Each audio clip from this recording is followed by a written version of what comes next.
ทะเลสาบค่ะก็อุปกรณ์นะคะของกิน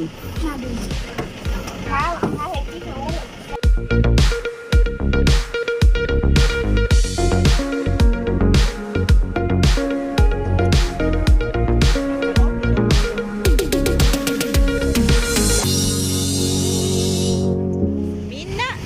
โอ้ยไม่เนิมปะโอนโชว์หากระเน่ามาแน่จะเอ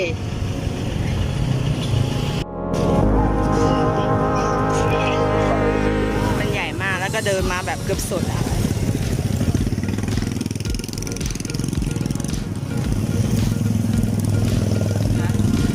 กว่าจะได้แพตรงแพชมพู่เนี่ยค่ะแพน้องชมพู่โซน8นะคะกว่าจะได้นะคะคนเยอะมากแล้วก็ใหญ่มากแล้วก็นู่น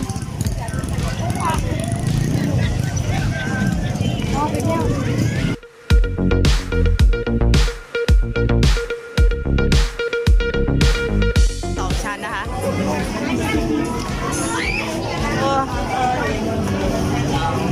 เดี๋ยวขึ้นไปดูข้างบนนะคะมี2 ชั้นว้าวโอเคเลย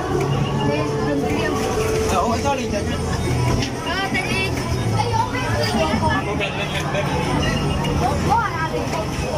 โอ้ยรู้เลยจ้ะแพนะคะ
น้องๆกำลังจะไปเล่น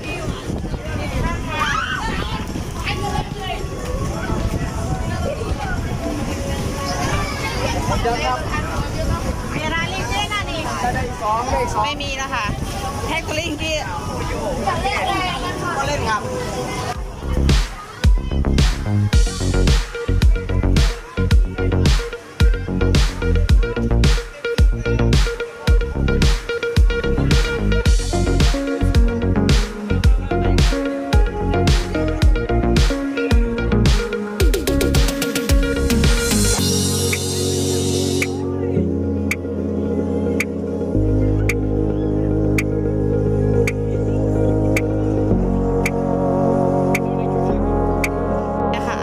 ก็มียำนะคะแล้วก็ปลายำแล้วก็ส้มตำนะคะอันนี้ขนมจีนเหรอขนมจีนอะไรอ่ะช้อนนี้ก็ไม่เอามาอ๋อเมี่ยงปลา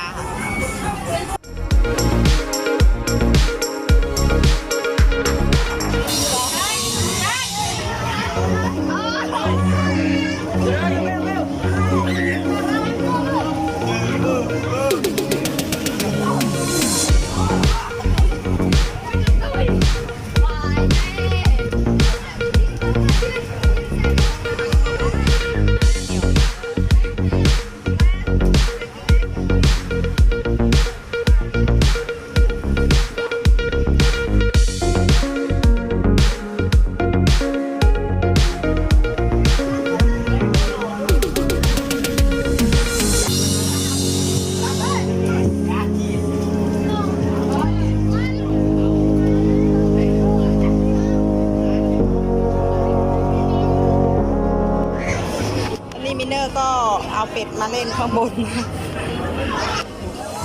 นะครับนะครับนี่ค่ะบายจิกจิกจิกจิกจิกจิกจิกจิกจิกจิกจิกจิกก็เดินทางกลับไปดูหลานๆตรงนี้นะคะเพราะว่าเด็กจะเล่นตรงนี้ส่วนมากเด็กเล็กนะคะ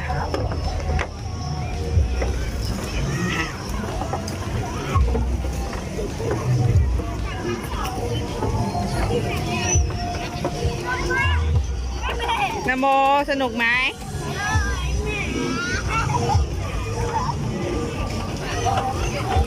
นาลิน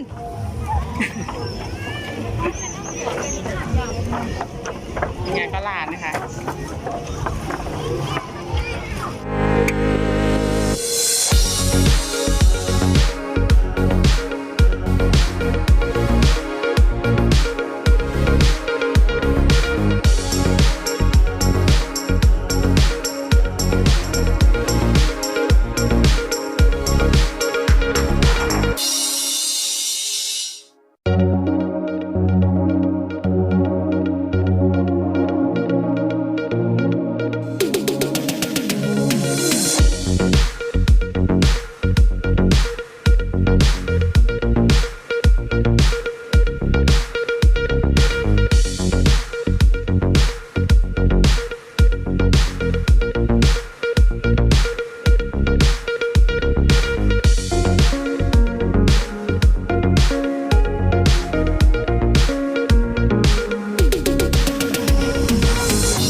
เต็มคันรถเลยค่ะ